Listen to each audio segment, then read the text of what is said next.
Hello friends नमस्कार आपण मानक स्वागत करछि मंजूस किचन को। चलंतु देखिबा आजिर रेसिपी।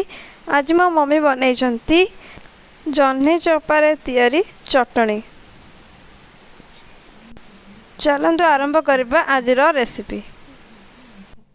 सो फ्रेंड्स ए रेसिपी को आरंभ करबा पूर्व तार सामग्री कौन कौन आम नवा दुईटी जह्नीर चोपा 5-6टी रसुण 2टी सुखिला लंका किछि तेंतुली एवं किछि धनिया पत्र।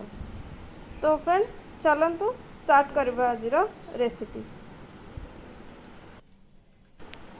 फ्रेंड्स प्रथमे 2टी जह्नी नेबे तापर ताको परिष्कार भाव धोइबे तापर ताको जेपर मो मम्मी काटुचंती ताको स्लाइस भाव धीरे धीरे ता चोपा को काटिकी ताको गोटे प्लेट रे रखिबे।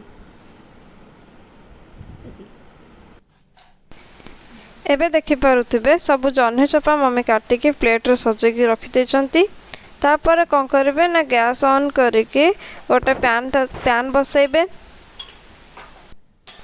पैन बसै सारा पर सेतरे गोटे चामच रिफाइन तेल देबे एवं मझिरे मझिरे चेक करथिबे सेटा से तेल ताती कि ताती सारलाणी कि नाही।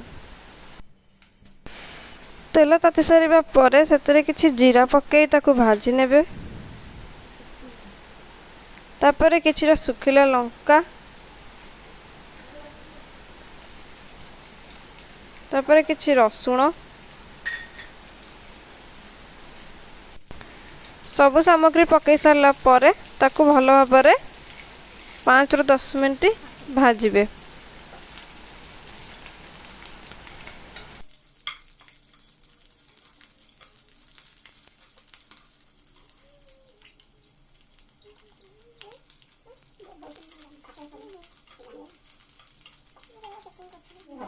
बर्तमान भल भाव भाजी सारा पर आम जो जह्नी चोपा काटी ताकू से पकईकी ताकू पुणी 5 ରୁ 10 मिनट ताकू भल से भाजिबे।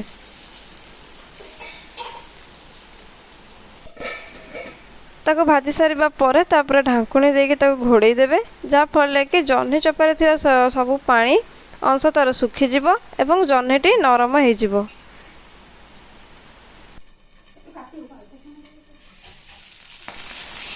तापर फ्रेंड्स मझे मझे आप जह्नी चपाटी को उल्ट पलट करुवे ताकि सी भलसे भाजी हो पोड़ी जमती पोड़ी न जाए।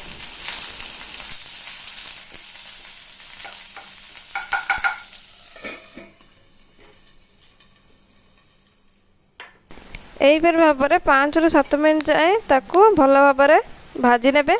तापर गैस टी बंद करी गोटे मिक्सचर साहाय्य ताकू आगे प्रथमे ठंडा करेंगे। ठंडा कर सारा पर गोटे मिक्सचर साहाय्य ताकू भल भाव ग्राइंडिंग करदेबे।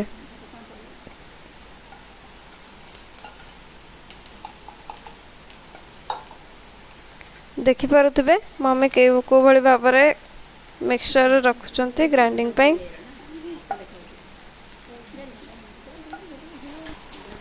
सो फ्रेंड्स तापर किछि कटा धनिया पत्र अपन ताधरे पकेबे स्वाद पई।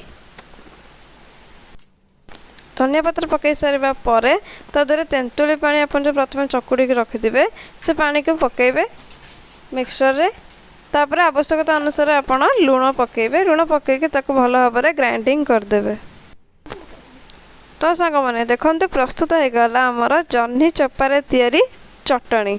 याको आपण भात रे लगेकी समस्त को परसी पारिबे एवं जदि रेसिपी भल लागला then like share and subscribe भी कर देबे एंड कमेंट रे कहबे कि केमिति लागला आपनको आजिर रेसिपी। तो सांग माने आज पई एतिकी देखा नेक्स्ट वीडियो रे।